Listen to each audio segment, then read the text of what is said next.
בבילו יצאנו ממצרים, בבילו יצאנו ממצרים, הלכם הענייה בני חורים, הלכם הענייה. On est au tout début du Seder de Pessah, on vient de faire Kiddush, on n'a même pas encore fait le Manishtana, et on commence par dire un texte célèbre qui est le Ha Lachma Anya. Littéralement, ça veut dire voici le pain pauvre, c'est à ce moment-là qu'on montre la matzah, et je vais rapidement traduire ce texte. C'est Ha Lachma Anya, voici le pain pauvre que nos pères ont mangé en terre d'Égypte. Quiconque a faim vienne et mange. Quiconque a besoin de célébrer Pessah vienne et célèbre avec nous. Aujourd'hui ici, l'année prochaine en terre d'Israël, aujourd'hui esclave, l'année prochaine homme libre. Ce qui est très étrange avec ce texte, et puis c'est un texte en araméen. C'est pas de l'hébreu. Et si on pense au fait que le premier texte de la Haggadah c'est de l'araméen et que le tout dernier, Chad Gadia, est aussi en araméen, c'est un peu étonnant. Qu'est-ce que c'est que cette histoire d'araméen ? L'explication la plus simple, c'est que comme la table est ouverte et qu'on invite tous ceux qui veulent venir participer à cette cérémonie, on s'adresse dans la langue commune. À l'époque, oui, tout le monde parlait araméen, qui était la langue courante, d'où effectivement le fait qu'on peut après, dans beaucoup de traditions, même le second soir ou le premier soir, dire ce texte dans d'autres langues. On peut le dire en français, il y a des versions en judéo-arabe, en ladino, en yiddish. Donc c'est un peu une déclaration d'ouverture du Seder en disant voilà, tout le monde est bienvenu et tout le monde vient. Ça, c'est l'explication la plus simple. Pourquoi alors à ce moment-là on a quand même gardé l'araméen alors que plus personne ne le parle ? Alors on pourra dire qu'on est évidemment respectueux des traditions ancestrales et qu'on a gardé même les langues courantes anciennes. C'est que l'araméen a quand même a eu une histoire très proche avec l'hébreu. C'est une langue cousine. C'est une langue jumelle même. C'est une langue jumelle, c'est la petite sœur de l'hébreu.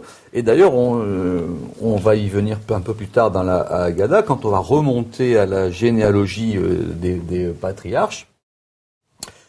Abraham vient lui-même d'une contrée où on parlait l'araméen. Où on parlait l'araméen, et c'était la langue de Lavan. Et d'ailleurs, on trouve aussi dans la Bible, à propos de ces épisodes-là, des termes araméens. Donc on a considéré que c'était une langue, c'était parmi les langues étrangères la langue la plus proche de l'hébreu. D'ailleurs même, il y a de nombreuses parties de la prière juive qui sont rédigées en araméen, dont le Kaddish, qui est la plus connue, dont des sanctifications à l'intérieur de la prière. Et même le Zohar est écrit en araméen. Le Zohar est écrit en araméen. On dit que c'est la langue que les anges ne comprennent pas. Alors c'est le moyen de s'adresser directement à Dieu, c'est de lui parler en araméen, parce qu'effectivement Dieu comprend toutes les langues. Alors quand on parle de l'araméen, on pense forcément, vous venez de le mentionner, à Lavan. Lavan, c'est le beau-père de Jacob, celui chez qui Jacob travaille pendant 14 ans, chez qui il rencontre ses futures femmes. C'est un peu un arnaqueur, un peu un mafieux, un roublard, Lavan. Et il en est question un peu plus loin dans la Haggadah, quelques pages plus loin. On nous dit « Tse ulmad ma bikesh Lavan ha-arami » sort et apprend ce qu'a souhaité faire Lavan, l'araméen, la asot le Yaakov Avinu, faire à notre ancêtre Jacob. Et on nous dit que Lavan, c'est encore pire que Pharaon. Parce que Lavan, il a voulu exterminer tout le monde, garçons et filles, tandis que Pharaon, il a voulu toucher seulement aux garçons. Mais d'où est-ce que ça sort, cette histoire ? Pourquoi est-ce que Lavan, ce serait le grand ennemi ? C'est à la fois le grand ennemi, parce que c'est lui qui a voulu, dit le Zohar, c'est lui qui a voulu semer la confusion parmi la descendance de Jacob.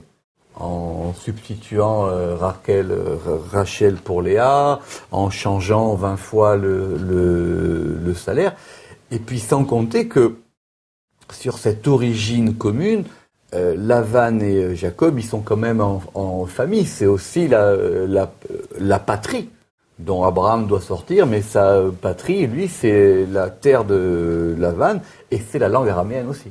C'est la langue araméenne. C'est assez complexe ce passage, mais disons qu'à un moment dans la Haggadah, on veut revenir à la genèse. On revient à la genèse des patriarches. Alors autant la genèse des patriarches se fait chez Lavan qui est un araméen, autant la genèse de l'humanité se fait chez Adam qui lui parlait hébreu. Donc ici, pour la Haggadah, on revient à la genèse des patriarches, et la genèse des patriarches, c'est effectivement, dans ce lien familial très complexe, où ça se passe encore une fois dans la langue araméenne. D'ailleurs, c'est l'une des occasions où, quand il y aura l'alliance entre Jacob et Lavan, où on aura des termes araméens dans le texte hébraïque. Donc Lavan, c'est celui qui sème la confusion. On peut dire que tous nos problèmes ont un peu commencé chez Lavan. C'est là qu'il a semé la confusion entre les femmes, les enfants. C'est le début de l'exil. Et en même temps, c'est le lieu de naissance des patriarches et des matriarches, puisqu'ils sont effectivement tous issus de cette même famille. Donc c'est pour ça qu'on commence donc le Seder en araméen. Oui, alors ça, c'est effectivement l'une des raisons les plus simples. Alors après, évidemment, chaque passage de la Haggadah est interprété, réinterprété, parce que c'est un texte quand même qui, bien qu'il ne figure pas dans la prière, a été rédigé par des gens qui ont effectivement réfléchi chaque mot, chaque découpage. Alors et puis chaque année, on trouve des nouveaux commentaires. Alors cette année, c'est un vieux livre que j'étudie souvent, mais qui est une Haggadah qui s'appelle Bigdei Aserad de Rabbi Yaakov Abu Chatzira, qui était le grand-père de Baba Saleh, qui lui effectivement se pose cette question de l'araméen.